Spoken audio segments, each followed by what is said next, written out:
What's going on, guys? Neutron here, back with a brand new video. Today we've got a case on the review table. This is the InWin 303. I know this has been out for a couple months now, but there's some miscommunication that took a little bit to get into my hands, but I'm still gonna bring it to you guys here today.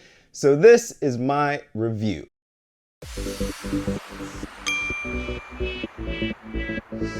The InWin 303 is one of the many cases to follow the tempered glass trend this year, but the difference between this one and others is that it comes in at only 90 bucks. When you consider the cost of other tempered glass cases on the market, this is actually one of, if not the cheapest option. So let's take a look at what you get for those $90. Up front, you have a pretty minimalist, clean design with the front I/O extending down the right side of the case. There are 4 USB ports, 2 of them USB 3.0, which is great, along with mic and headphone jacks and an InWin logo. The nice thing about this case is the I/O is LED backlit, so when the system is powered on, you get this pretty sweet looking but subtle glow up front. You'll also notice there is no airflow coming into the case from up front, which is a pretty interesting design choice. The 303 brings all of its intake in from the bottom of the case, but we'll talk about that a little bit later. Moving on to the left side, we have this tempered glass side panel, which also happens to be tinted.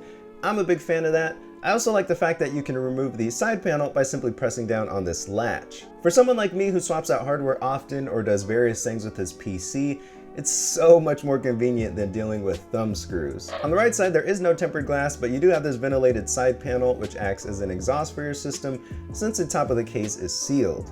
And moving on to the back side of the case, you can see the top mounted power supply, which is rare for cases in 2016, 120mm mount for an exhaust fan, and 7 PCI slots, all of which are quite rattly. Now, removing the side panel and taking a look on the inside, you can see there is a large CPU cutout to help with installing CPU coolers, a couple cable routing holes, although no rubber grommets, which I really don't like, and 3 2.5-inch drive mounts, although only 2 trays are included. As for cooling, you'll notice there are no pre-installed fans on this case, which is likely done to keep the cost down. However, the 303 supports up to 3 120mm fans or up to a 360mm radiator on the top, 120mm fan or 120mm radiator at the rear, and 3 120mm fans at the bottom. Underneath the bottom fan mounts is a removable dust filter, which you can pull out from the side. Luckily, you don't have to lift the case to remove the dust filter, as it's actually quite heavy. As far as build materials go, the 303 features the thickest steel I've ever worked with in a case, and it makes a case feel rock solid. It's probably one of the best features of the 303 in my eyes,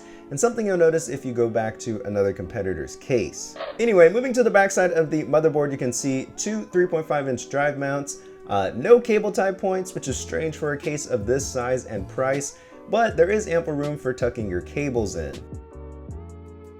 The 303 also features a PSU chamber, which is on top. That's certainly different for a case these days. There are a couple holes up there as well for cable routing, although still no rubber grommets, which would have been appreciated. And that's pretty much it as far as the tour, so let's go ahead and throw a build in it. Then I'll let you guys know if I ran into any issues and what I think about the case.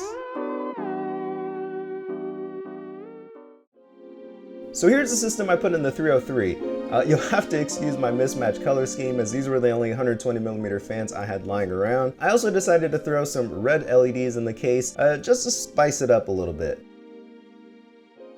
So building in the case, there are a few things I do want to comment on, but the biggest issue I ran into is the mounting of the intake fans. Not only do the fans block your bottom PCI slot, but they also put your front panel connectors at a very awkward angle, and I'm not sure how InWin decided that was a good design choice. An extra 30mm of space between the motherboard and floor would have given the clearance to mount the fans without issue, and it would have given the option for cable routing holes for those front panel connectors. You may have better success using the fans with rounded frames, but overall, this is a terrible setup. To top it off, InWin requires you to remove the case feet anytime you want to install fans, which is an annoyance all on its own. Also, due to lack of intake at the front, you end up with wasted interior space that could have gone to radiator or fan mounting. Speaking of radiators, the 303 supports up to a 360mm rat up top, although installing one will block the intake fan for your power supply, so I'd recommend sticking to a 240mm one. InWin also missed an opportunity here to support 140mm fans or 280mm rads,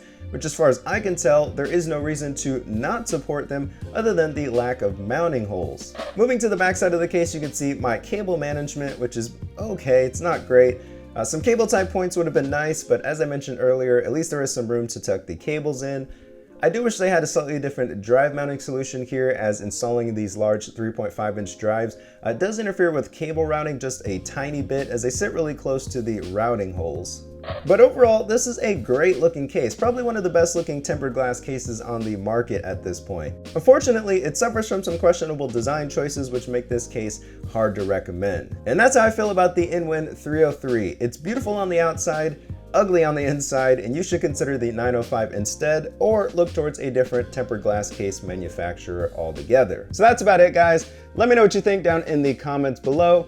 Like this video if you like this type of content, subscribe if you haven't already. Don't forget to follow me on Twitter at Neutron, and until next time, see ya.